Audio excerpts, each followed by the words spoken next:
Est-ce que tu peux dire bonjour à ton voisin, ta voisine, avec un grand sourire? Bonjour. Bonjour. Lui disant en effet que Jésus est bon et que Jésus est celui qui a le nom le plus élevé, comme disait le pasteur.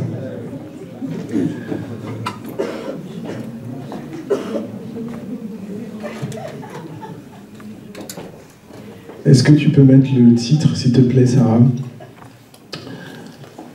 Je bénis le Seigneur pour sa présence. J'aime la présence de notre Dieu. Et vous savez, le Seigneur n'est pas simplement présent au moment de sa parole. Il nous a précédés pendant que nous nous levions ce matin. Il t'a précédé pendant que tu prenais ton petit déjeuner. Il t'a précédé peut-être pendant que tu priais ce matin. Et notre frère, il a commencé en disant par une parole d'encouragement. C'est Dieu qui s'adressait à Josué, qui disait « Ne crains rien, fortifie-toi, prends courage ». Et bien ce matin, on va continuer dans une parole d'encouragement. Le titre du message, c'est « Je mettrai un chemin dans le désert et des fleuves dans la solitude ». Est-ce qu'on peut le reprendre ensemble, ce titre, pour se l'imprégner? Ensemble, je mettrai un chemin dans le désert, dans la solitude. Je vais essayer de ne pas prêcher longtemps, pour qu'on puisse passer un temps dans la prière. C'est un temps d'encouragement. Quand on parle de chemin dans le désert, vous savez, le désert, c'est un lieu comment? Hostile, aride, difficile, dans lequel parfois il n'y a pas de boussole. Et peut-être ce matin, le Seigneur veut s'adresser à quelqu'un qui vit dans le désert, où il y a un nœud dans ta vie. Ça peut être le travail, ça peut être la maladie, ça peut être des difficultés relationnelles. Le Seigneur est celui qui est fidèle ce matin. C'est pour ça que je veux t'encourager. Quand il dit une chose, la chose s'accomplit. Et ce matin, ces choses-là, on va aller les chercher par la foi. Et peut-être que tu es comme ça dans un désert depuis quelques années, mais j'interpelle ton intention, ta présence, ton attention ce matin, que tu puisses recevoir de la part du Seigneur. Il dit aussi, et des fleuves dans la solitude. Les fleuves dans la Bible, ça représente la grâce de Dieu, la bénédiction de Dieu. Et ce matin, je prie que la grâce de Dieu, la bénédiction abonde dans ta vie.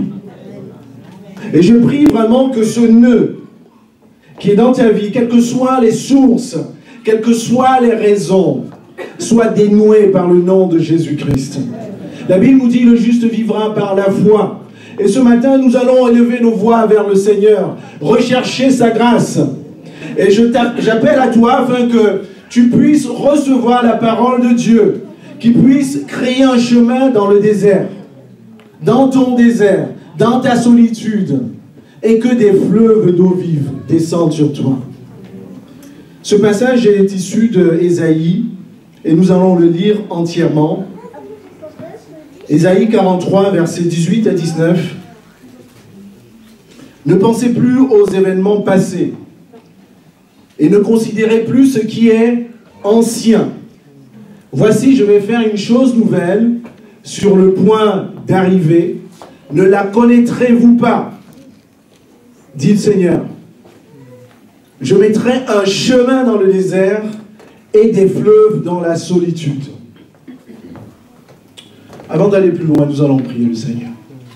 Seigneur, nous te rendons grâce pour ta parole, pour ta présence. Je te bénis, Seigneur, pour la louange qui est montée vers toi. Je te bénis pour ta sainte présence, Seigneur, parce que là où ton peuple, Seigneur, est réuni, Seigneur, tu es présent. Je te bénis pour la dose de foi que tu mets, Seigneur, dans nos cœurs. Et je te prie, Seigneur, ce matin, que cette foi soit comme une foi, Seigneur, petite comme un grain de moutarde. Seigneur, comme tu dis dans ta parole, afin que ce soit toi qui la démultiplie. Seigneur, je te prie de nous visiter par ta grâce. Seigneur, c'est vrai, d'ouvrir, Seigneur, un chemin dans notre désert. Et Seigneur, qui est, Seigneur, un fleuve, Seigneur, qui se déverse dans la vie, dans nos vies. Et Seigneur, dans la vie de ceux qui sont dans le désert. Seigneur, nous venons vers toi tel que nous sommes. Tu nous connais, Seigneur, mieux que nous-mêmes. nous ne pouvons rien te cacher. Seigneur, tu sais, c'est toi qui sondes les cœurs et les reins. Et tu sais, Seigneur, mon Père, mon roi, là où il y a les déserts, Seigneur. La solitude, Seigneur, mon Père, mon roi, dans les vies. Mais nous savons, Seigneur, que nous louons un Dieu qui est tout-puissant. Nous te l'avons dit ce matin, tu es élevé au-dessus des cieux. Ton nom n'a point de pareil, Seigneur. Tu es Adonai Jireh, le Dieu qui pourvoit. Seigneur, tu es El Shaddai, le Dieu tout-puissant. Seigneur, dans la vie de tes enfants. Alléluia, tu es le Dieu de paix, tu es le Shalom, Seigneur. Seigneur, je te prie ce matin que tu te manifestes, Seigneur, dans toute ta nature. Seigneur, dans la vie, Seigneur, dans nos vies, dans la vie de ceux qui te cherchent ce matin. Par le nom de Jésus-Christ. Amen. Vous savez, quand le prophète Ésaïe écrit cette parole, il écrit dans un contexte où le peuple est dans le désarroi. En fait, ce qui se passe, c'est que Israël est à la fois déporté en Assyrie. Assyrie, c'est la Syrie actuelle. Et Israël est aussi assiégé. C'est-à-dire qu'il y a un peuple ennemi qui est dans Israël, qui est présent et qui n'est pas dans son pays. Et quand on dit déporté, ça suppose qu'il y a des hommes et des femmes, des familles, des enfants qui se sont trouvés dans un lieu étranger, privés de leur liberté, privés de leur us et coutumes. Ils ne pouvaient plus louer leur Dieu, ils ne pouvaient plus chercher leur Dieu. Et non seulement ils étaient déportés, mais ils étaient également assiégés. Assiégé, ça veut dire quoi? Ça signifie qu'il y avait un peuple étranger qui a fait son siège dans leur lieu, dans leur pays, qui leur a privé de liberté. Ils n'étaient plus libres de leur mouvement. Et ce peuple-là était là, et ce peuple-là leur imposait non seulement leur façon de faire, leur façon de vivre, qui était une façon païenne. Et ce matin, peut-être que dans ta vie, vous savez, on peut être assiégé par beaucoup de choses. Tu peux être assiégé par la maladie. Tu peux être assiégé par la solitude. Tu peux être assiégé par des projets qui ne se réalisent pas. Tu peux être assiégé par l'angoisse, par la peur. Je ne sais pas à qui je m'adresse ce matin. Et Dieu te dit, je mettrai un chemin dans ton désert. Et vous voyez, c'est dans ces conditions-là que le peuple, qu'Ésaïe proclame en fait cette parole-là, et dit, ne pensez plus au passé, et ne considérez plus ce qui est ancien. Parce que ce qui est passé est passé. En fait, forcément, les Israélites, dans ces conditions, disaient, mais avant qu'on ne soit assiégé, avant qu'on ne soit déporté, c'était bien, c'était mieux. Et c'est dans ce contexte-là aussi que le prophète Ésaïe dit, ne considérez plus ce qui est ancien, je vais faire une nouvelle chose nouvelle, sur le point d'arriver. Et ce matin, je veux dire au peuple de Dieu, on a un Dieu qui veut faire des choses nouvelles dans nos vies. On a un Dieu qui est conscient de notre situation. Mais il ne veut pas simplement intervenir. Il veut agir différemment. Il veut faire une chose nouvelle. Et c'est ce que le prophète Ésaïe disait. Il disait aussi, ne la connaîtrez-vous pas? Dieu veut que tu connaisses, que tu saches ce qu'il est en train de projeter dans ta vie, dans ton église, dans ton pays. Dieu veut que tes yeux spirituels soient ouverts à ça.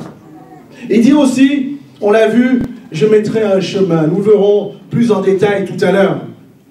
Et je vous disais, le désert, c'est un lieu aride. Et du haut des cieux, mon frère, ma soeur, Dieu peut regarder à ta solitude, à ton désert. La Bible nous dit que quand les Israélites criaient, la voix des Israélites montait à Dieu. Souvent, on a l'impression de ce Dieu qui est très très loin, n'est-ce pas? Et dans la Bible, parfois, on parle du Seigneur qui est du haut des cieux. Mais Dieu est également là. Il est présent au milieu de nous. Il est dans ta chambre, il est dans ta voiture. Il est partout. Et je veux t'encourager ce matin. Nous allons passer un petit temps à la prière. Dieu veut que tu sois renouvelé spirituellement. Parce qu'il fait des choses nouvelles. Qu'est-ce qu'il dit dans Romains 12? Mais soyez transformés par le renouvellement de l'intelligence, afin que vous discerniez quelle est la volonté de Dieu, ce qui est bon, agréable et parfait. Tu as besoin, j'ai besoin d'avoir la révélation de la volonté de Dieu dans ma vie. Je parle de désert, je parle de solitude. Je parle de nœuds dans ta vie. Mais Seigneur, qu'est-ce que tu es en train de faire dans ma vie? Qu'est-ce que tu es en train de m'enseigner? Où tu veux m'amener, Seigneur, dans ce contexte-là? Dieu veut que tu sois renouvelé spirituellement. Et nous allons voir plusieurs points. Le premier point, c'est, en fait, dans la difficulté, ne ressasse pas le passé. Ne pensez plus aux événements passés, ne considérez plus ce qui est ancien. Vous savez, les Israélites ont passé combien? 40 ans dans le désert. Ils étaient nourris par la manne tous les jours. Ils étaient nourris le matin, ils étaient nourris à midi, ils étaient nourris le soir. Et au bout d'un moment, ils étaient las de tout ça. Et ils se sont mis à se plaindre. Ils se sont mis à murmurer en disant, nous nous souvenons des poissons que nous mangions en Égypte et qui ne nous coûtaient rien. Des concombres, des melons, des poireaux, des oignons et des os. Les os, c'est l'ail en anglais, au pluriel. Et vous voyez, ces Israélites-là, ils étaient en train de se souvenir du passé. Ils avaient d'ailleurs oublié que l'Égypte, c'était quoi?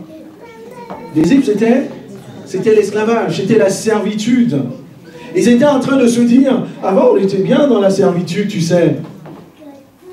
Mon Dieu, notre Dieu. Dieu ne veut pas que tu regardes dans le passé, parce que le passé est passé. Et tu sais, quand tu regardes dans ton passé, en fait, il y a beaucoup de chrétiens comme ça qui regardent beaucoup dans le passé. En fait, tu es en train de dire, Seigneur, tu n'es pas au contrôle de ma vie. Parce que Dieu est un Dieu du passé, du présent et de l'avenir.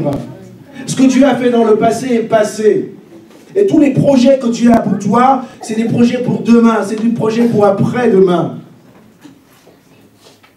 Quand j'ai perdu ma mère, adolescent, pendant 4 ans, jusqu'à ce que je rencontre vraiment le Seigneur, j'étais dans le passé. Je passais mon temps à dire, mais si elle était là, je ne me serais pas retrouvé dans tel pays. Je me suis senti seul pendant de longues années au Maroc. Si elle était là, je ne serais pas là. Si elle était là, je n'aurais pas pris tel chemin. Si elle était là, je ne serais pas malade. Mais ça servait à quoi? Et vous savez, j'ai passé de longues années comme ça à pleurnicher. Je ne connaissais pas le Seigneur. Mais le passé était passé. Et mais Dieu avait un plan pour moi. Quand tu rencontres ton Dieu, il a un plan pour toi. Le passé est passé. Et les plans de Dieu, c'est les plans pour demain. C'est ce qui doit faire ton espérance, ton espoir. Alléluia. Quand tu es enfant de Dieu. J'ai une sœur dans une autre église que j'aime bien, quand le plus souvent elle me voit, et je ne sais pas pourquoi je lui rappelle le passé. Pourtant, dans ce qu'elle me dit, je n'étais pas encore dans cette église. Elle me dit, tu sais René, avant l'église c'était bien. On faisait des moments, on faisait ci, on faisait ça. Et quand elle me dit ça, en fait, elle ne réalise pas qu'elle est en train de dire, mais avant Dieu était là et maintenant Dieu n'est pas là. La présence de Dieu ne dépend pas de nous, mes bien-aimés. Dieu est là parmi ses enfants, parmi son peuple, parce qu'il est Dieu. Il prend plaisir au milieu de nous. Il prend plaisir en notre présence. Le passé est passé. Et ce que Dieu est en train de faire maintenant, c'est ce qu'il a prévu de faire. Ce que Dieu est en train de faire maintenant dans ta vie, c'est ce qu'il a prévu de faire maintenant. Et Dieu a des choses à faire après, dans le futur, dans ta vie. Nous nous souvenons des poissons que nous mangeons en Égypte. En fait, quand tu vis dans le passé, en fait, tu es en train de te dire, Seigneur, avant tu étais bon avec moi, mais maintenant tu n'es pas bon avec moi. Mais je t'encourage ce matin vraiment à ne plus ressasser le passé. Et Dieu a fait de toi quoi? Une nouvelle création. La Bible nous dit que toutes les choses anciennes sont comment? Passées. Sont passées. Et maintenant, toutes choses sont nouvelles. C'est vraiment un encouragement que ni le diable, ni qui que ce soit dans ta vie aujourd'hui ne te rappelle ton passé. Et nous n'avons pas un passé glorieux. Sans connaître le Seigneur, nous étions rebelles, ennemis de Dieu. Alléluia. Mais Dieu nous a attirés à lui. Il nous a lavés, purifiés. Il t'a donné un nouveau nom. enfant de Dieu. C'est pour ça que tu ne dois plus regarder à derrière, mais tu dois regarder devant avec ton Dieu. Alléluia. Ne pensez plus aux événements passés et ne considérez plus ce qui est ancien. La deuxième chose que je voulais partager avec vous, c'est que Dieu ne cesse d'apporter des choses nouvelles dans notre vie. Et Dieu veut apporter des choses nouvelles dans ta vie. Voici, je vais faire une chose nouvelle sur le point d'arriver. Les Israélites étaient désemparés, dans le désarroi. Ils ne savaient pas se projeter. Ils ne pouvaient pas penser à comment allait être demain. Et peut-être que tu es dans cette situation. Ça peut être une situation familiale. Ça peut être une situation de couple. Ça peut être une situation professionnelle. Tu es incapable de te projeter sans Dieu. Et Dieu te dit ce matin, je vais faire une chose nouvelle. Dieu veut faire des choses nouvelles. Qu'elles soient matérielles ou spirituelles, on le verra. Dieu veut faire des choses nouvelles. C'est pour ça que tu dois t'accrocher à ton Dieu. Tu dois t'accrocher dans la foi, dans ce qu'il a déclaré, dans ses promesses. Parce que toutes ses promesses sont oui et amen. Je veux t'appeler à avoir une foi forte en ton Dieu. La Bible nous dit quoi? Il y a beaucoup de choses où le Seigneur nous montre qu'il veut faire des choses nouvelles. Des choses nouvelles, c'est-à-dire quoi?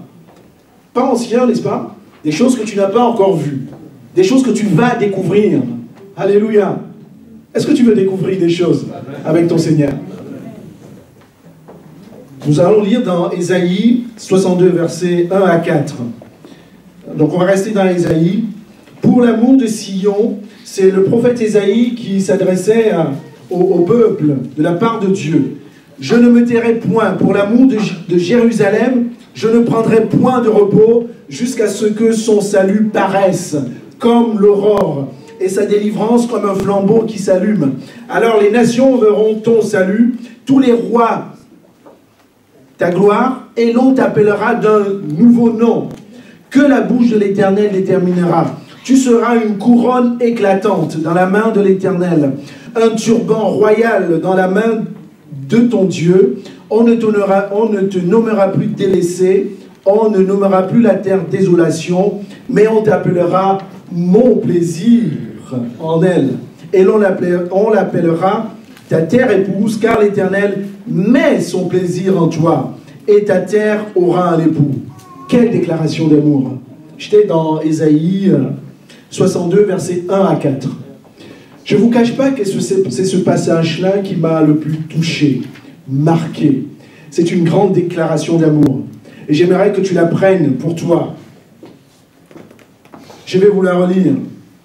On t'appellera d'un nouveau nom, que la bouche de l'Éternel déterminera. Tu seras une couronne éclatante dans la main de l'Éternel. Un turban royal. Vous avez vu déjà des turbans? Souvent les cadeaux, on les entoure de turbans, etc. rouges. C'est très beau, n'est-ce pas? On t'appellera comme ça. Tu seras une couronne éclatante dans la main de l'Éternel. Un turban royal dans la main de ton Dieu. On ne te nommera plus délaissé. On ne nommera plus la terre de désolation. Mais on t'appellera mon plaisir est en elle. Quelle belle déclaration. Dieu te dit, mon plaisir est en toi. Et c'est ça ton nom. Dis à ton voisin, je suis le plaisir de Dieu. Je suis le plaisir de l'Éternel. Et je t'appelle à le prendre dans la foi. Peut-être que tu es comme ces Israélites dans le désarroi, délaissés. Tu n'es peut-être pas le plaisir de ton mari. Plus. Pas. Tu n'es peut-être pas le désir le plaisir de ton manager, de ton chef au travail. Il te casse les pieds. Tu n'es peut-être pas le plaisir de ton père, de ta mère, je ne sais pas qui que ce soit. Mais tu peux dire ce matin, je suis le plaisir de l'Éternel. Alléluia. Vous savez, quand j'ai lu ça, j'ai fermé ma Bible. Je me suis mis devant mon Dieu. Alléluia, je l'ai adoré. J'ai dit, Seigneur, je suis ton plaisir. Je suis ton plaisir, Seigneur. Je suis le plaisir de Dieu. Dieu parle, on parle des choses nouvelles. Dieu veut que tu comprennes ces choses-là. Vous savez, quand on est rempli d'amour, quand ma femme m'aime, je prends les choses simples. Quand je me sens aimé de mes amis, de Dieu, je ne sais pas vous, mais je me sens plus en confiance, plus fort. Non? Je dis une bêtise? Alléluia. L'amour donne des forces. L'amour donne des forces. Alléluia. Et ce matin, quand tu reçois cet amour de Dieu, tu auras des forces aussi. Alléluia. Parce que tu es le plaisir de Dieu. On parle des choses nouvelles. Et nous allons lire aussi, par exemple, dans Joël 2, verset 19.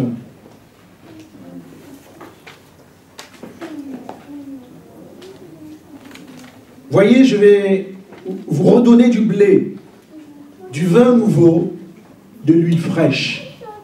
Et là, Joël était aussi un prophète, quelqu'un qui parle de la part de Dieu. Et ce matin, reçois ça. Reçois tout cela comme quelque chose qui vient de la part de Dieu dans ta vie. Il parle de blé. Le blé, c'est la base de notre alimentation. Le blé dans la Bible, en fait, ça représente la parole de Dieu. Parce que le blé, c'est la base de l'alimentation, comme je vous le disais. C'est la base qui permet de faire du riz, des pâtes, enfin pas du riz, des pâtes, etc. N'est-ce pas? Et donc le blé, c'est la parole de Dieu. Et Dieu est en train de dire, je vais vous redonner du blé, je vais faire quelque chose de nouveau. Dieu veut que tu prennes plaisir dans sa parole. Ce nouveau-là, c'est dans sa parole. Alléluia. Et tu vas trouver du nouveau dans la parole de Dieu. Jésus pouvait dire, l'homme ne se nourrira pas simplement du pain, mais toute parole qui sort de la bouche de Dieu. Alléluia. Et Dieu veut te donner quelque chose de nouveau dans sa parole. C'est pour ça que tu dois te plonger dans sa parole. Dieu parle du vin nouveau. Le vin, c'est la fête, c'est la joie. Le premier miracle de Jésus, c'était quoi? Changer l'eau en vin. Il a changé l'eau en vin dans le cadre d'un mariage. C'était les prémices de notre rencontre. Dans cette fête royale que nous ferons avec Jésus, lorsque l'on rencontrera dans le ciel, pendant les noces de l'agneau. Et le vin, donc on parle de vin, et le vin nouveau, c'est aussi le royaume de Dieu, c'est notre rencontre avec Jésus. Et ça sera cette joie. Jésus pouvait dire, mais je vous dis que désormais, je ne boirai plus de ce fruit de la vigne, jusqu'à ce jour où je boirai nouveau avec vous dans le royaume de mon Père. Il était en train de nous parler de ce jour de joie. Dieu veut faire quelque chose de nouveau. Joël était aussi en train de s'adresser au peuple d'Israël, de la part de Dieu, en disant, je vais vous redonner du blé, du vin nouveau, de l'huile fraîche. Et l'huile, ça représente dans la Bible, vous le savez, l'Esprit Saint. Dieu veut mettre quelque chose de nouveau dans ta vie. Et cette année, vous savez que nous avons lancé une étude sur la personne du Saint-Esprit. Et je nous encourage à être présente pendant ces études-là. Parce que Dieu veut déverser, il veut qu'on soit revêtu de son esprit, revêtu de son Saint-Esprit. Et c'est comme ça que tu auras des choses nouvelles dans ta vie spirituelle. Parce que Dieu va te visiter. Et Dieu ne va pas s'arrêter à cela. Dieu va multiplier les dons spirituels aussi dans ta vie. Et Dieu va permettre à ce que ta vie soit remplie du fruit du Saint-Esprit. C'est quelque chose de nouveau. Souvent on cherche des choses, parfois on cherche des choses pour lesquelles on ne sait même pas ce qu'on cherche. On est mal en point, on est en désarroi, on est désemparé, mais en fait on ne sait pas ce qu'on cherche. Mais Dieu il sait ce qui est bien pour nous. Alléluia. Et ce sont ces choses spirituelles, ces choses nouvelles que Dieu veut révéler dans ta vie. Le blé, le vin nouveau, l'huile fraîche. Toutes ces choses spirituelles que tu n'as pas encore reçues. Et nous pouvons lire dans Ézéchiel, on voit comment notre Seigneur, il veut toujours faire des choses nouvelles. Dieu ne va pas faire une expérience extraordinaire comme ça, apparaissant devant toi, en disant, je suis ton Dieu, je suis ton grand héros dans ta vie. Voici, je vais claquer des doigts et tu auras un travail. Je vais claquer des doigts et ton mari et ta femme, son cœur sera changé. Alléluia. Dieu, il agit d'une façon comme une autre, d'une certaine manière. Et il agit aussi spirituellement. Il veut ramener un esprit nouveau, un vin nouveau dans ta vie. Et c'est Ézéchiel qui en parlait et qui disait aussi au peuple de Dieu de la part de Dieu. C'est pourquoi tu diras, ainsi parle le Seigneur, l'Éternel, je vous rassemblerai du milieu des peuples, je vous recueillerai des pays où vous êtes dispersés, et je vous donnerai la terre d'Israël, et c'est là qu'ils iront et ils ôteront toutes les idoles et toutes les abominations. Je leur donnerai un même cœur. Je mettrai en vous un esprit nouveau. J'ôterai de leur cœur le cœur de pierre et je leur donnerai un cœur de chair, afin qu'ils suivent mes ordonnances et qu'ils observent et pratiquent mes lois. Ils seront mon peuple et je serai leur peuple. Alléluia. Dieu, et je serai leur Dieu. Dieu est en train de dire à Israël, dispersé dans toutes les nations, qu'il va les rassembler. Eux qui étaient dispersés, qui n'avaient plus de repères. Dieu est en train de leur faire une promesse en disant, je vais vous rassembler. Et c'est ce que Dieu a réellement réalisé pour Israël. À un moment donné, Israël était dispersé de partout. Et maintenant, il y a un moment où tous les Juifs ont convergé sur la terre d'Israël. Et donc ça s'est réalisé. Et ce que j'ai envie de te dire, c'est que la chose nouvelle, parce que là on parle d'un esprit nouveau aussi. Dieu veut renouveler son esprit en toi. Alléluia. Vous savez, quand on ne connaît pas le Seigneur, notre esprit il est lié à l'esprit du monde. Parce que tu as aussi ton esprit à toi. Mais quand tu rencontres le Seigneur, il permet à ce que ton esprit soit connecté au Saint-Esprit. Dieu veut te donner un cœur nouveau. Avant, on avait un cœur de pierre. Dieu veut disposer ton cœur pour que tu puisses comprendre ce qu'il est en train de faire de nouveau dans ta vie. Dieu veut préparer ton cœur à pouvoir écouter, reconnaître sa voix. Vous savez, quand tu es dans le désert, dans le désarroi, parfois tu as besoin d'écouter la voix de Dieu. Tu as besoin de reconnaître quand c'est Dieu qui te parle. Parce que tu écoutes des voix de gauche et à droite. Et tu peux être oppressé, même par tes propres peurs, par tes propres angoisses. Et ce que Dieu veut faire, quand il dit « Je vous donnerai un esprit nouveau », au début, je vous parlais du renouvellement de votre esprit, de notre esprit.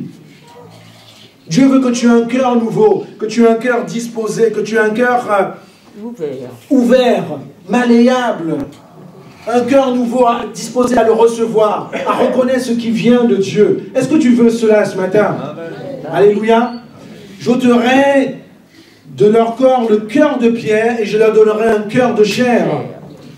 Et parfois la vie nous rend comme ça difficile, la vie nous rend rude. Vous voyez, la vie, les difficultés, les épreuves que nous traversons rend souvent nos cœurs durs. Souvent vis-à-vis même des hommes, mais souvent vis-à-vis de Dieu. C'est pour ça que quand on est né dans le désert, quand on a vécu des choses très difficiles, quand on a un nœud dans notre vie, quelle que soit la raison, souvent notre cœur peut être un cœur de pierre. Au point où, quel que soit ce que tu entends de la part de Dieu, eh bien, ça ricoche sur la pierre et ça repart. Et Dieu est en train de dire, il veut te donner un cœur de chair, afin que tu puisses reconnaître quand il te parle, quand il te dit, mon enfant, je sais ce que tu es en train de traverser.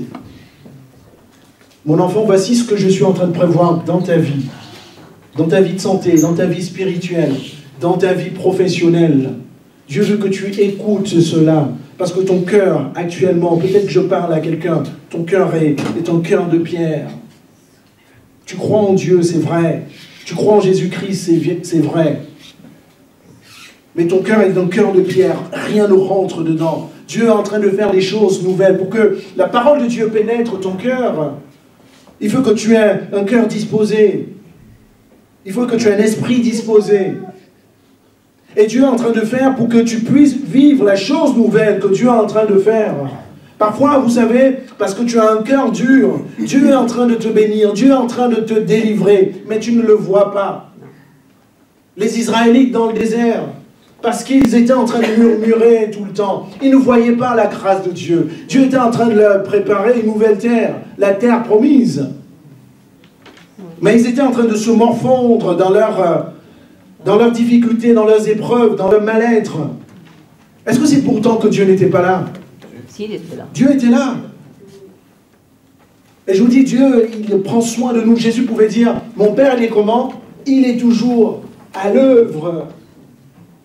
Et ce matin, j'appelle à ta foi, j'appelle à vraiment à ce que tu ouvres ton cœur ce matin. Dieu est celui qui fait des choses nouvelles dans nos vies.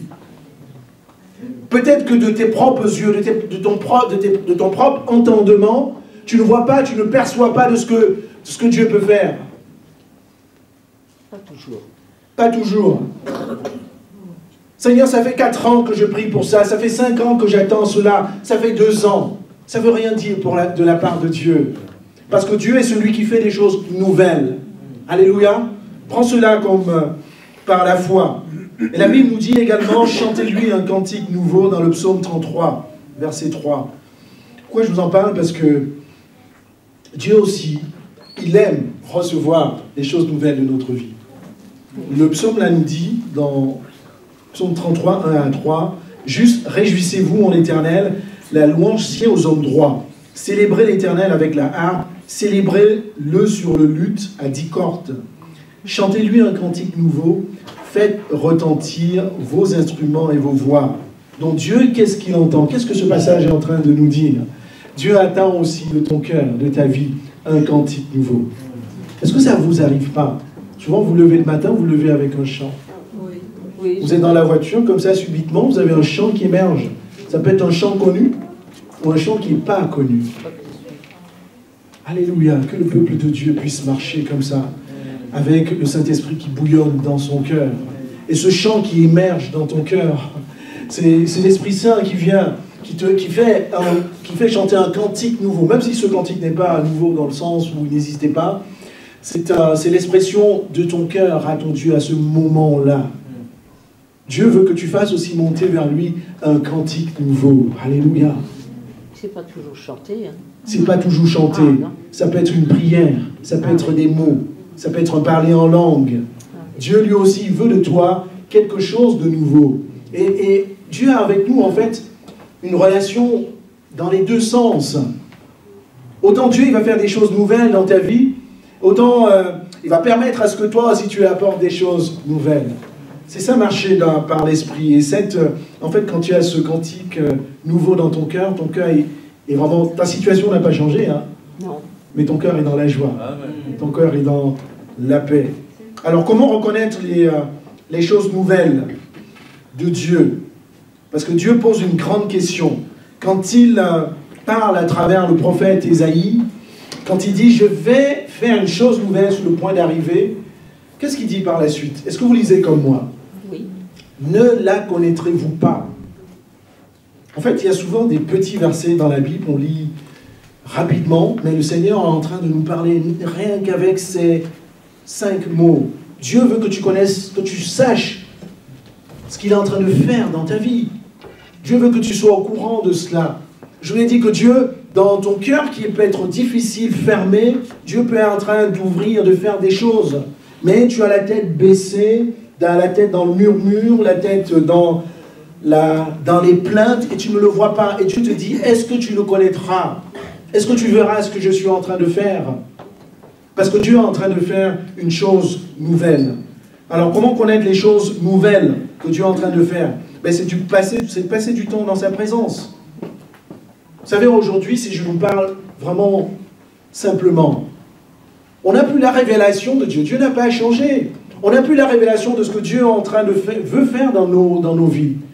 Simplement parce qu'on ne passe pas du temps dans sa présence. Je ne sais pas si c'est Jérémie qui disait « Invoque-moi, je te répondrai. » Je ferai quoi? Je t'annoncerai de grandes choses, des choses cachées que tu ne connais pas. Il y a un autre passage de la Bible qui nous dit que les choses cachées sont pour ceux qui craignent Dieu. Est-ce que tu veux connaître les choses cachées pour toi? Moi, je ne veux plus rester dans mon nœud, là. Je ne veux plus rester devant la montagne. Je veux avoir la révélation de ce que Dieu est en train de faire dans ma vie affective, relationnelle, professionnelle, ma vie de santé. Donc, passe du temps avec le Seigneur, dans la prière. Et il faut aussi, quand tu reçois ces choses, il faut les saisir par la foi, mon frère. La Bible nous dit dans 2 Corinthiens 1 à 20, oui, que toutes les promesses de Dieu, c'est ça, sont oui et amen. Car toutes les promesses de Dieu en lui sont oui et en lui amen. C'est-à-dire que tout ce que Dieu dit, souvent, quand on reçoit des choses de Dieu, on se dit c'est pour les autres, n'est-ce pas? Ça m'est déjà arrivé. Une parole, une promesse de bénédiction. Oui, Seigneur, ok, c'est encore pour telle personne, c'est pas pour moi. Ou c'est pour les autres. Mais je veux te dire ce matin que tu peux recevoir une parole de Dieu pour toi, qui te concerne. Et tu dois les recevoir par la foi. Le dernier point que je voulais partager avec vous, c'est, avant qu'on passe du temps dans la prière, c'est que Dieu ouvre le chemin de la vie éternelle par Jésus-Christ. Tout ce que Dieu fait, c'est pour nous ramener à Jésus-Christ. C'est son plan si merveilleux.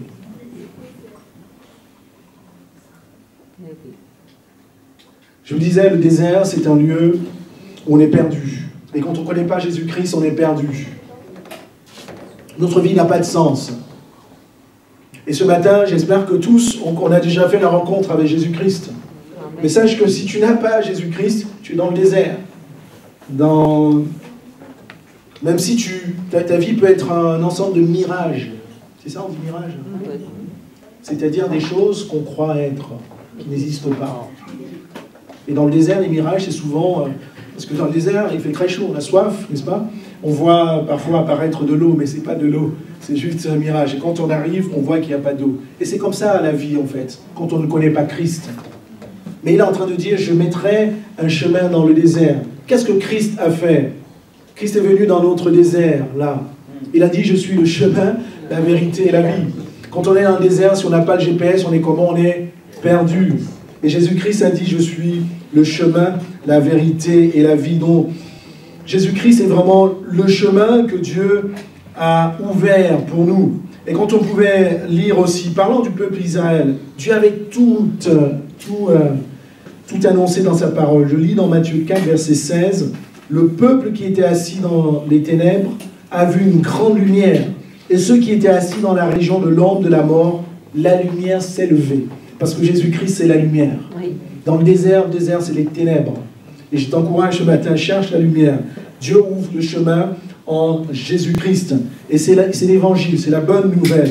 Tout ce qu'on peut se dire avant, après, à côté, est certes important, mais le plus important, c'est de savoir que Jésus-Christ est le chemin qui est ouvert par Dieu.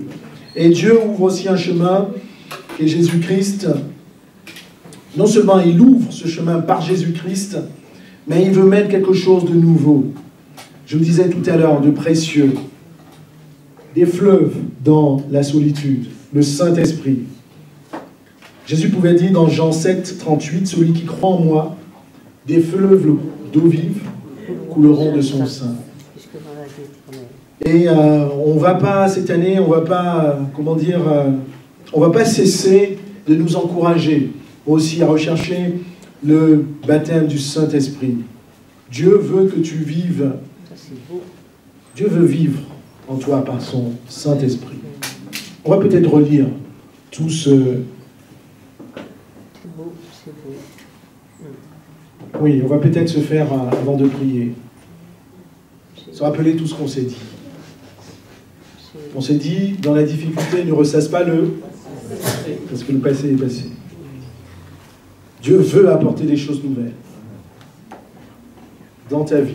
Qu'importe ce que tes yeux voient, qu'importe ce que tes oreilles entendent, Dieu veut des choses nouvelles. Il faut reconnaître les choses nouvelles.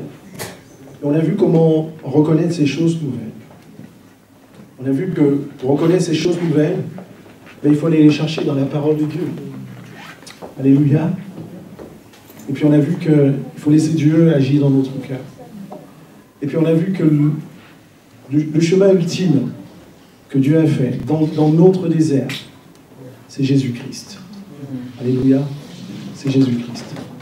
Je vais volontairement m'arrêter là et vous voyez, nous avons encore plus de 20 minutes et nous allons passer du temps dans la prière. Est-ce que nous pouvons nous tenir debout? Et nous allons peut-être nous positionner sur le verset intégral. Sarah, s'il te plaît. Alléluia. Le prophète Ésaïe pouvait dire ceci. La deuxième. Ne pensez plus aux événements passés et ne considérez plus ce qui est ancien. Voici, je vais faire une chose nouvelle. Sur le point d'arriver, je vais faire une chose nouvelle. Ce matin, ce n'est pas moi qui vais faire une chose nouvelle, ce n'est pas les pasteurs qui vont faire une chose nouvelle, c'est Dieu qui va faire des choses nouvelles dans ta vie. Il dit, ne la connaîtrez-vous pas? Je mettrai un chemin dans le désert et des fleuves dans la solitude. Dieu il connaît le désert dans lequel tu es. Et nous allons passer un moment de prière. Je vais vous demander de fermer les yeux. Je vais faire 3 appels. Le premier, c'est probablement tu es dans ce désert-là où il y a un nœud dans ta vie. Il y a un nœud dans ta vie, soit, je veux parler de la vie matérielle. Ça peut être le travail. Ça peut être une vie également de relation, dans ton couple, dans ton foyer. Dieu, il sonde les cœurs et les reins. Dieu a dit qu'il va faire une chose nouvelle. Il veut que tu le saisisses par la foi. À ce deuxième temps de prière, nous allons prier précisément pour que ceux qui le désirent soient revêtus du Saint-Esprit. Alléluia. Parce que Dieu veut déverser son huile sainte. Et ce matin encore, c'est quelque chose de nouveau que Dieu veut. Et c'est ça qu'il veut. Il sait ce qui est bien pour toi. Si c'est le cas pour toi, lève la main et dis, je veux soit être baptisé du Saint-Esprit, si ce n'est pas le cas. Ou alors tu veux que ta vie spirituelle soit renouvelée. Tu veux que le zèle de la maison de l'Éternel te dévore. Tu veux que ta vie de prière soit renouvelée. Lève la main. Alléluia ce matin. Et si tu lèves la main, je t'invite aussi, comme tout à l'heure, viens devant. Et nous allons prier pour cela. Je vais envoyer vers toi un vin nouveau, dit le Seigneur. Du blé. Alléluia. De l'huile sainte. Alléluia. Que tu sois adolescent, que tu sois enfant, que tu sois tout petit. Et si tu as compris que tu es dans le désert, sans Jésus-Christ, et tu as compris que Jésus-Christ était le chemin dans ce désert, tu veux le recevoir, fermons les yeux. Si tu es là dans la salle, tu n'as pas reçu Seigneur Jésus-Christ, encore, tu peux lever ta main en disant, j'ai compris que dans mon désert, j'ai besoin d'un chemin, j'ai besoin de la vie. Je ne veux plus marcher dans ce mirage. Je ne veux plus marcher dans les faux semblants. Mais je veux rencontrer Jésus-Christ. Parce qu'il est mon chemin. Donc fermez vos yeux. Si c'est le cas, levez vos mains. Et nous allons rendre grâce à Dieu pour sa présence maintenant. Alléluia. Nous allons rendre grâce à Dieu pour sa présence. Alléluia. Nous allons rendre grâce à Dieu pour sa présence. Alléluia. Alléluia. Sois béni. Alléluia. Alléluia. Peut-être que nous sommes tous chrétiens. Nous avons réellement reçu Seigneur Jésus-Christ ce matin. Mais je donne encore l'occasion à quelqu'un qui n'a pas encore fait le nécessaire en disant, Seigneur, je m'abandonne à toi. Parce que je sais que tu es le chemin, la vérité et la vie. Si c'est le cas, lève ta main. Et nous allons ensemble prier avec toi. Alléluia. Alléluia. Alléluia. Alléluia. Est-ce que nous pouvons nous tenir debout? Alléluia.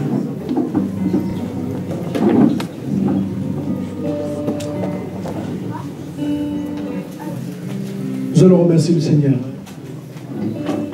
Il a dit, je vais vous envoyer des choses nouvelles, du blé, sa parole, semée dans nos cœurs, sa parole qui nous donne la vie. Il a dit aussi, je vais envoyer un vin nouveau, le royaume de Dieu, Jésus-Christ en nous. Il a dit qu'il va aussi envoyer de l'huile sainte. Et nous pouvons remercier le Seigneur, parce qu'il a dit que sa promesse est oui et amen. Alléluia. Nous remercions ensemble le Seigneur. Remercions le Seigneur. Seigneur, merci pour ta grâce. Merci pour ta présence. Merci pour ta parole. Merci pour les choses nouvelles, Seigneur, dans nos vies. Merci, Seigneur, pour ta visite. Ta présence infaillible, Seigneur, mon Père, mon Roi, dans nos cœurs. Pas seulement, Seigneur, dans nos cœurs, mais dans toute notre vie. Pas simplement, Seigneur, dans notre travail, mais aussi, Seigneur, dans la vie de couple, dans notre vie de famille, dans nos relations, Seigneur, mon Dieu, amicales. Seigneur, merci pour ta grâce. Je te bénis vraiment ce matin, Seigneur, parce que nous n'avons pas d'autre Dieu que toi. Et tout ce que nous faisons, nous voulons nous appuyer sur ta parole. Et ta parole est vraie, Seigneur, mon Père, mon Roi. Tu dis une chose, Seigneur, et elle se réalise. Tu déclares une chose, Seigneur, elle existe. Alléluia. Seigneur, nous voulons te remercier. Nous n'avons pas d'autre promesse. Nous n'avons pas d'autre Dieu que toi. Nous nous accrochons à ta parole. Tu veux faire quelque chose, Seigneur, de nouveau dans notre vie. Et nous voulons te bénir, Seigneur, pour les témoignages à venir. Les témoignages qui te rendront gloire. Des témoignages qui te rendront, Seigneur, mon Dieu, témoignage. Alléluia. Comme cet aveugle, Seigneur, qui a dit, je ne sais pas qui est ce Jésus, mais je sais qu'avant, j'étais aveugle, mais maintenant je vois. Seigneur, nous voulons, Seigneur, l'Église veut te rendre ce témoignage, Seigneur, mon Père, mon Roi, dans toutes nos situations. Parce que tu veux faire quelque chose de nouveau. Merci, Seigneur, par le nom de Jésus-Christ. Amen.